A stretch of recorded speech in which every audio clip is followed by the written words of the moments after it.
घासून गुलाबी धांदल वाफाळला पीर माझी मोगरी मलमल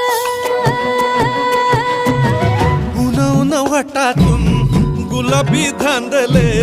वाफाळला पीर माझी मोगरी मलमल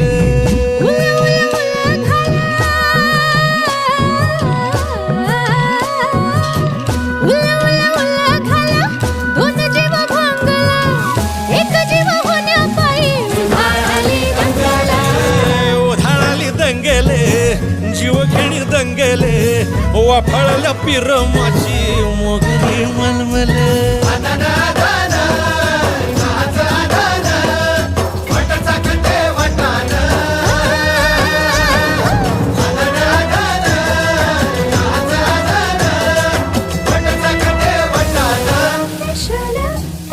हे पेशल पेशल दरवळ केशर लागीर भन्नाट ग्वाडी